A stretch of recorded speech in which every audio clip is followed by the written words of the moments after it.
নমস্কাৰ প্ৰিয় শ্ৰোতা বন্ধু, ভয়েস অফ ৰেডিঅ'লৈ আপোনালোকক স্বাগতম জনাইছো।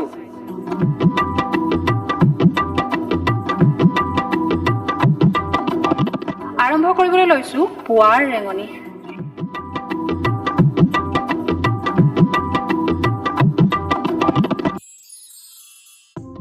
আজি 2021 চনৰ আগষ্ট মাহৰ 29 তাৰিখ দেওবাৰ। অসমীয়া লেখেৰে 1943 শকৰ ভাদ মাহৰ 12 দিন। দিনটো গ্ৰেগৰিয়ান বৰ্ষপঞ্জী অনুসৰি বছৰটোৰ 241 সংখ্যক দিন। বছৰটো শেষ হ'বলৈ আজিৰ দিনটোৰ পৰা মুঠ 124টা দিন বাকী আছে। আজিৰ দিনটোৰ সূৰ্যোদয়ৰ সময় হ'ল পুৱা 5:19:42 আৰু সূৰ্যাস্তৰ সময় হ'ল আবেলি 5:55:42।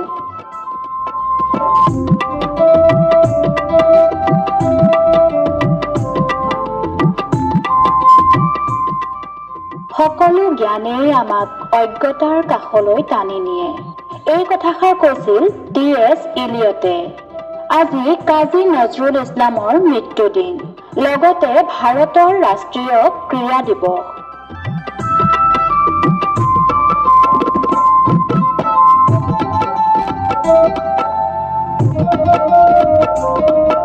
প্ৰিয় শ্ৰোতা বন্ধু, আজিৰ দিনটোৰ কেইটিমান উল্লেখযোগ্য ঘটনাৰ বিষয়ে জানো আহক।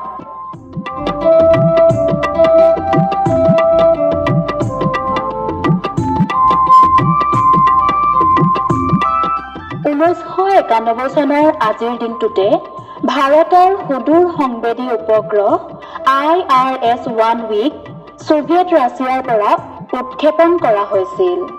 1947 চনৰ আজিৰ দিনটোতে ডক্টৰ ভীমৰাও আম্বেদকাৰৰ অধ্যক্ষতাত ভাৰতৰ সংবিধানৰ খচৰা প্ৰস্তুতকৰণ সমিতি গঠন কৰা হৈছিল।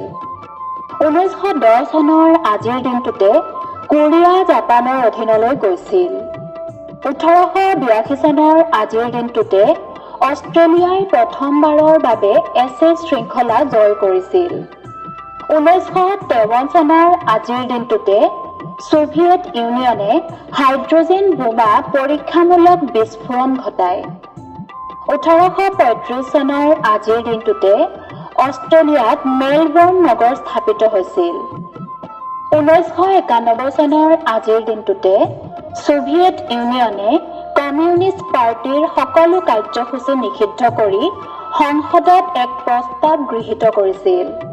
1842 চনৰ আজিৰ দিনটোতে ঐতিহাসিক নানকিন চুক্তি স্বাক্ষৰিত হৈছিল।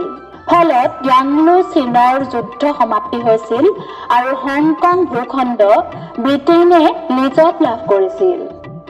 1958 চনৰ আজিৰ দিনটোতে মাৰ্কিন গীতিকাৰ গায়ক মাইকেল জেকচনৰ জন্ম হৈছিল। তেওঁৰ মৃত্যু হৈছিল 2009 চনৰ 25 জুনত। 1862 চনৰ আজিৰ দিনটোতে 1911 চনৰ নোবেল বঁটা লাভ কৰা বেলজিয়ামৰ কবি নাট্যকাৰ মৰিছ মেটাৰলিংকৰ জন্ম হৈছিল।